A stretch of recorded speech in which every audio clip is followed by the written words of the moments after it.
Oh, well, hello, PS51, and welcome back to DreamYard. I think it's time for a check-in. A check-in is like a review of the things that we've been doing. So we've been doing an ongoing project, and that includes making pamphlets for each of the mystical creatures that live in the magical realm. As you know, I'm Mr. Wizard and I'm running for president. So I'm trying to find out all of the individual needs of each of the mystical creatures and find out what they need individually and what they need as a community. And as a president, I hope to serve the citizens and what their needs are. So in order for you to also join along in this project, here's what you need to do. Everyone should be making a pamphlet of all of the mystical creatures. Now, in the previous videos, I've done a couple of them, so you can go back to them if you haven't done them and start to create your own pamphlet. But let me tell you what a pamphlet includes. A pamphlet includes, first, the mystical creature's name. In this case, it's a fairy. And then you write down 3 things that a fairy might need. Think about it if you was running for president and you had to find out what your citizens' needs are in order to try to get them to vote for you, in order for them to believe in you. Well, I started to do interviews, and my first interview was with a fairy, and her needs were more garden space, cleaner gardens, and clean air. So that's what you would write on the first page of your pamphlet. You would list your mystical creature, and you would list their 3 needs. On the inside, you would draw a picture of your mystical creature.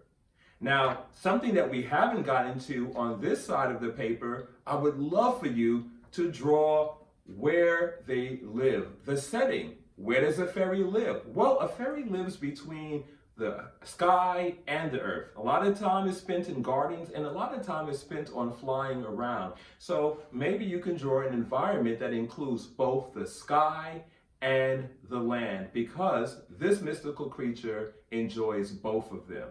So that's basically what you need to do. And then let me make sure that you understand. For each mystical creature, you'll be taking a paper, you'll be folding it in half,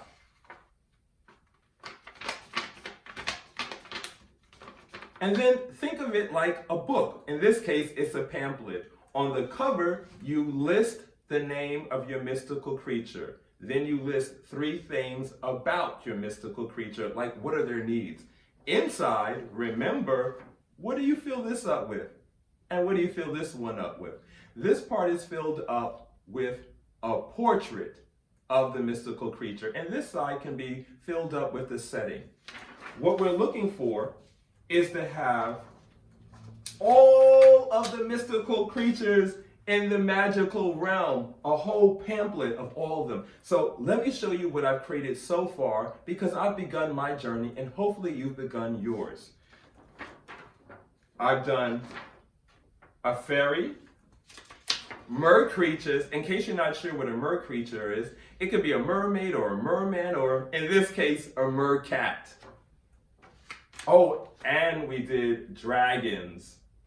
There's my information on the beginning, listing the creature's name, 3 things that the creature would need.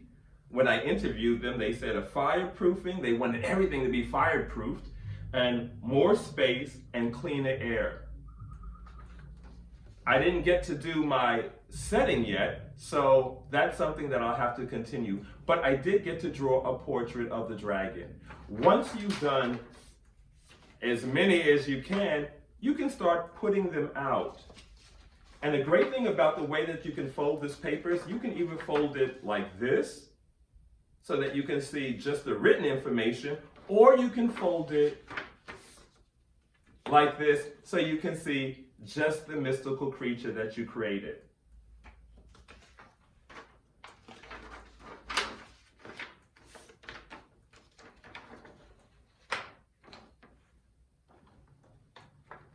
That way, you can review all the different mystical creatures in the magical realm. We'll have all these pamphlets, and it'll list a lot of information that will be really helpful for us. So that's the end of part one. I just wanted you to understand how we're working on this project and what you can do. So even if you miss one of my lessons, you're able to kind of create the pamphlet yourself because you know the guidelines. Remember, always list in the front, name of the mystical creature, 3 of their needs. You have to think like the mystical creature because I know you're not going to be able to interview one. So think like a dragon. What does a dragon need? Think about where the dragon lives and what those needs are and what does a dragon do? And then make your own list. You don't have to follow mine. Create your own magical thinking list. Same thing with a fairy. Think like a fairy. Think like a mer creature. And there you have it. You'll be able to do this project with me or without me. So stay tuned for part 2 when we go over another part of the project. Bye for now, PS51, and remember, you can do this. Bye-bye.